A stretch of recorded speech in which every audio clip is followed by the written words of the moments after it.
Steve and Jill here. Hi. Welcome to the Land Academy Show, entertaining land investment talk.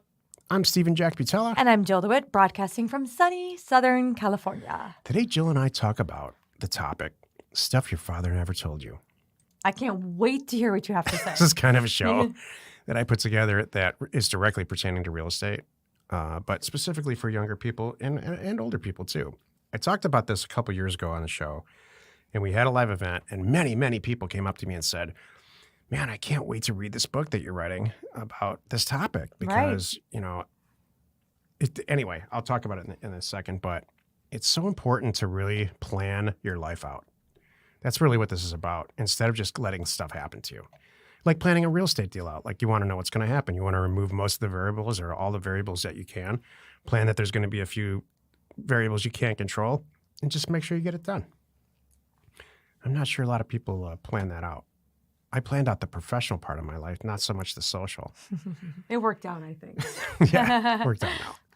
Before we get into it, though, let's take a question posted by one of our members on the landinvestors.com online community. It's free. Joe asks, I've got a group of properties under contract with a seller, which includes a commercial property. The purchase price is more than I have in my acquisition funds right now, but I don't want this deal to go to waste. So I'm looking for a funding partner for the deal. I already tried Land Academy deal funding, got it, but they said it didn't meet their criteria. I'm not a member, so Land Tank is not an option for me. Purchase price is $20,000, and there's a similar commercial property parcel currently listed for $250,000. Did anybody? And that's where the question ends. And the reason that I included this in there is because there are multiple people in land investors that are like, here's my email address, here's my phone number. This is what we love to do. Right. So, and then like all things that happen in Land Academy, it all works out for the members and the people, and then we never hear. Exactly. It's just gone. They have successfully flown out of the nest, and we don't know. Yeah. So here's the deal with Land Academy deal funding. I do review deals for members and non-members. And so there was something about this deal. It may have been something just like an access issue. Usually the things I don't accept are there's some access issue or a flooding issue or it's too high days on market issue or some other. Doesn't fit our criteria. Or not enough skin in the game too. Sometimes I'm like, okay, by the time we invest in this and you and I split it, it doesn't really make sense. So it's usually things like that for us. That's part of my criteria. And then biggest one is access, and the second biggest one is not enough money. Not enough money. So by us saying, you know what, this doesn't work for us, what we're saying is it's probably a pretty good deal. It might be a good deal. It's just doesn't work for us. Exactly. Or even the days on market. I'm really here to do it fast. So if it's going to take you 90 days or 6 months to sell, I don't want to really tie up my money that long, So maybe it's something like that. Now, and if it's a glaring issue, I'll let you know too, because then sometimes if it's a buildability thing, we all need to take a step back and look at it because of that. So I'll let you know. So then this next phase is for members. We create a website called Land Tank. So that would be my next thing is, so if you want to become a member, that's the best way. You just throw it on Land Tank. And again, someone else, it might be their criteria. Maybe there's somebody who says, I've got all these hunters in my back pocket. They could care less about access. They love this area. Yeah. I'll do the deal with you kind of thing because they are in it and they're doing more properties. They're members and they're doing a lot. So, and that would be your thing. So I think that's interesting that they put it in our online community. And I'm glad that you told me that a lot of people had reached out and said, let's talk. Yeah. That's cool. There's a lot of money in our community because, like you just said, doesn't meet my criteria, doesn't meet somebody else's criteria. So there's no office building that I would purchase or even be a shareholder in. But that doesn't mean people aren't buying and selling office buildings and making tons of money every single day. Right. It's just because I'm not into it. So It's the same thing with land. Oh, so along today's topics, though, one of my line items for, stuff your father never told you is to not give up. So whoever you are with this deal, I know you're not a member because you said that. Don't give up. If you believe in the deal, that's what matters.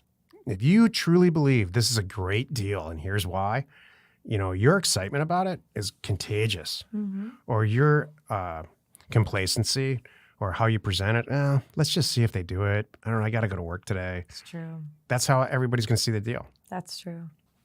So I don't know exactly what happened with us because we go through a lot of deals, but I'm sure it was nothing like that. I'm sure it was exactly what Jill said. There was something. Yeah. Today's topic, stuff your father never told you. This is the meat of the show. There's an order about how you should pursue being successful in life. First of all, you want to sit down, and if you're this kind of person that's sitting around saying, I really do want to be successful. When you're young, it's usually like, because I want a fast car or and as you get older, those things become less important, but nobody, I don't care who you are, wants to go to work for job for work somewhere for the rest of your life. Very few people do, I should say. And who doesn't want financial freedom? And I don't mean tons and tons of money in the bank and gold chains. I mean, just like I have choice. I get to choose what I do tomorrow morning when I wake up. So if that's one of your goals, is to have just the freedom in your life, this is what I'm talking about. So if you can picture, all developers, real estate developers know, IT developer knows what a Gantt chart is. And if you can picture bars, it's a horizontal bars of activity, and then place your dates. Like, you have 100-year life, right? It's finite. It shouldn't be wasted. For the first 18 or 22 years of life, you go through an education process. At the very end of that, the last 2 years of that, you should start working for free somewhere to learn what you went to school for.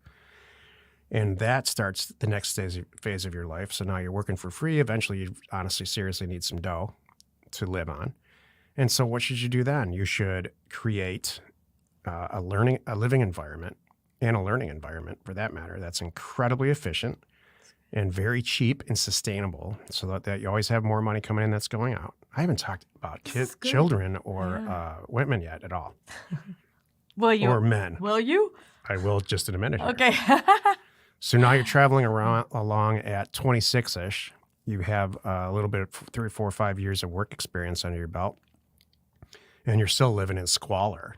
In fact, to be real literal about it, you should probably find a house or an apartment somewhere where you can, your whole living expenses are like $300 a month or some number like that. And it's a freaking disaster. Like, you would never let your mother in there or anybody you care about. But it's just a place to crash when you're not working. Bill Gates said there's no reason someone in their 20s should ever take a vacation at all. And I agree with that. So you should be at some point thinking about getting, during that part of your life, a good job, one that pays pretty well in a professional environment. You've got all your formal education done, and now you have some experience.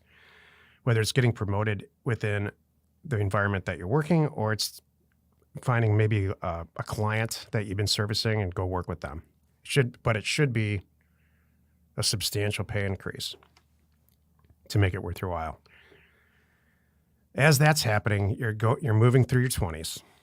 And you should have an idea at that point in your life about what you want to do. Whether it's real estate, whether it's being a medical doctor, all this stuff fits into all of this. Whether it's being a plumber who then eventually owns a plumbing company, who eventually takes it public, and on and on and on. There's a million different paths you can take. None of them are wrong. Some of them pay better, some of them don't. I'm a big fan of scalable stuff. It's real hard to scale a plumbing company or scale being a medical doctor. It's really easy to scale being a novelist or a programmer. You write a program once, you sell it 1 million times. You write a book once, you sell it 1 million times. Very scalable. If you're a plumber, there's 8 hours in the day, and that's it. Mm-hmm. You can only bill it out. If you're a doctor, there's 8 hours in the day. You can bill out for it, and that's it. Right. Very different billing rates, but not scalable at all. If you own a McDonald's franchise, you can buy another one, and then you can buy 10 more. That's repeatable, not really scalable. That's a different chapter. So you're moving along in 20s. You want to start thinking about what's going to happen socially in your life because you got all the hard stuff done. Now, I want you to imagine being 28 and doing what I just said with 4 children and a wife. Not going to happen. It's not going to happen. Not going to happen. No, that you wouldn't be at this point. You couldn't have got there with all that. There's just no way. you couldn't live like that. You couldn't sacrifice like that. You'd be scrambling to make more money to pay the bills to pay for the wife and 4 kids. Right. So, I mean, you can make it possible, but you're totally in the minority of the people who accomplish this because they can't live in squalor. I think no matter what. You can't have children live in squalor. You can't. But no matter what, I think it would hold you back and slow you down. So your goal at 30 might become your goal at 35 because of this delay, because, I hate to call it a delay. It's a huge delay. But, the expenses and what's involved in that. So, yep. And not to mention just the stuff that's on your mind. If all you're doing is going to work and trying to work on your career and yourself. Your focus. Yeah, you can't maintain a good positive response. Good boy. That's a Freudian slip. I can't manage a positive. I'm like, you're thinking of your boy at home. You can't be thinking of it like you have a boy who's sick. Your mind would be on that, like you just said. So relationships, social relationships are a lot of work. I don't care what anyone says. Yeah. Children are times 10 that amount of work. And once you start having multiple children, forget it. There's just, is it rewarding? That's up to you. Some people say yes, some people say no. Sometimes social relationships are the most rewarding thing in the world. Sometimes they end up in tragic, fiery balls of disaster. That it all depends. We don't know. But let's just take care of the stuff in the beginning of your life that we know about and that you can control. So, and then if you do decide to have a relationship with somebody, have it for a lot of years before you have children. So now you're 32, 35.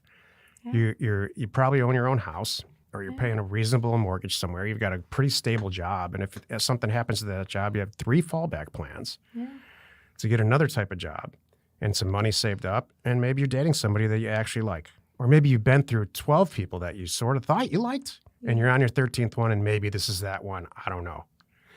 That's where you want to be when you're about 35. Right. At 35, the window starts to close for having children. That's just the way biology works. And this is true no, I disagree. This is true for men and women. Okay. Do you want to be a 55-year-old guy having children and you can't really even play with them because you're so tired and just mentally, it's not even physically, you're just mentally kind of done with, you're just in a very different mindset from a man's perspective. I don't know how men feel because I see men doing that, so I didn't know how you felt. I think most men that I know that are older that marry or gets together with younger women and they have children is because the woman wants to do it. And the man kind of says, I'm happy to do it. I'm kind of loaded financially and I'll be dead when all these people are, whatever. So that's their problem, not mine. Okay. I mean it. If you're going to ask these questions, I'm going to answer. No, I know. That's what this book is all about. Yeah, it's all about stuff your father never told you. I didn't know. And your dad never told you this stuff because A, he's just trying to be nice about it. Or B, he doesn't care himself. Okay. And that's just the truth of it. I got it. So now you're 40 and you have 2 kids and you're happily married or whatever, however that manifests itself in today's world. If you haven't decided by the time you're 40 that exactly what you want to do in life and really built on it and built something that now, let's say you want to be a convenience store owner. And you've got 4 convenience stores and a good staff by the time you're 40, let me tell you something, you've made it. Because if this stuff doesn't happen to you by the time you're 40, and this is for men only, it becomes exponentially more difficult to do it in your 40s because of where your head is. Because this insane entrepreneurial fiery lust to make money and keep money and start companies and stuff, you typically don't develop that after 40. And now there's all kinds of examples, Colonel Sanders and the guy that started the 99-cent store, and all kinds of examples proving me wrong. But those are not the norm. Right. They're the offshoot, right end of the bell curve situation.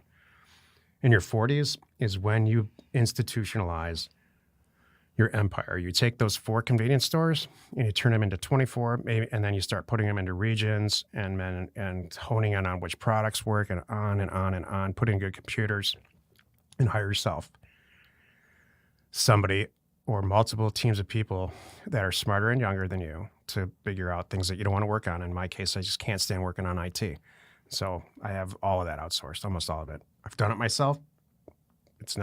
No one wants to be around me when we talk about IT, trust me. Mm-hmm. In your 50s, now your kids are getting a little bit older, and hopefully you're still married to the same person. If you're not, that's okay. Stuff happens. You move on. In your 50s, you want to take this thing to the moon, or maybe even start to diversify. If you got a convenience store, little mini empire, maybe already you're selling some of your own products in there. You've been to China a couple of times to figure out which ones work there in your store best, or who you can buy. You can reduce your costs, and on and on and on. And by the time you're 55, you really want to have accomplished your financial goals when it comes to how am I going to sell this thing and when? Are my kids going to take it over, or don't they care? They usually don't care. From personal experience, they just don't care for some reason. Or am I going to run this thing until I'm 80? No, don't do that. You just want to have a plan. And then implement that plan. And then enjoy yourself. In your 60s, it should all be about managing some type of portfolio from a coffee table. And so I can take this further and further. In your 70s and 80s is a lot just more of your 60s. Or maybe, let's say, you find some crazy, I know a lot of guys for some reason who I know have really settled into like buying a few houses and cleaning them up, maybe renting them out, getting to know the tenants, having coffee with them and stuff, and just kind of building another separate balance sheet that way because it's fun. In our case, we're certainly not in our 60s at all, but in our case, we went through all of that, a version of that, and chose to start Land Academy, and now House Academy, and it's taken on a life of its own, like as our way to give back. So none of this stuff my father ever told me. Not one of these sentences in this whole spiel that I just gave. And chances are your father either. I mean, I don't know. Your father was a lot more. Well, I'm not a guy. This I isn't got just different for guys. speeches. Yeah, I know, but girls get different speeches or no speech too. So, I'm not plugging anything in here. What I'm really saying is have a plan. And plan for the fact within the plan that stuff's going to change. What you do not want to do is materially move these things around. Like what happens is when you're young, especially with men, you got a checklist. Every guy I've ever talked to has sort of a plan in their head or a checklist. Even if it's like, I want to be the assistant manager and then I want to be the manager of wherever I work. To do that, it's never going to happen here's my list. I want to be the assistant manager, then the manager. I'd like to eventually get married, and I'd love to have one kid. And it would be great if a Ferrari happened during that time. Some list like that. It's just simple as that. And then you sit there and you look at that list on a piece of paper and you say, well, the easiest thing on this list is for me to get married. In fact, it's easier for me to be an assistant manager. Check, got married yesterday. Well, the second easiest thing now is to have a baby. She wants to have a baby anyway. Check. And now you can say goodbye to the Ferrari and the manager situation and all of it. So it's not, it's not your fault. It's just that you just didn't have a plan, or nobody like me told you this stuff. Yeah. It's just the stuff your father never told you. I wonder how many people clicked their radio off. I don't know. That was it's like all of our stuff. There's people who turn it off forever, and there's some people who just email me saying, that's the greatest stuff I ever heard. That was great. Seriously, what do you I love it. I have nothing to say. I'm just sitting here listening, absorbing, and I know this stuff. This is stuff we talk about all the time. Right. I know that. So, but it's important to say, and you're right, stuff that didn't get said, and I wish it had. There's got to be a female version of this. I hope there is. Is there? There is, but I don't have 20 minutes to go into it.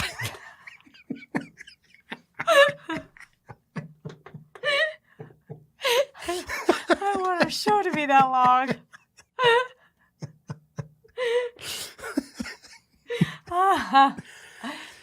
Jill, you're a saint. Thank you. I know. Well, you've done it again. You spent another 20 minutes or so listening to the Land Academy show, even though it had nothing to do with land. Right. Join us next time for an episode called The Division of Responsibilities in a Partnership and Why It's So Good. And we answer your questions posted on our online community, landinvestors.com. It is free.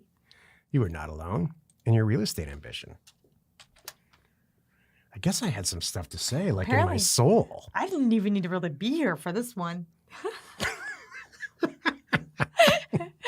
wherever you are listening or wherever you are watching, please subscribe and rate us there.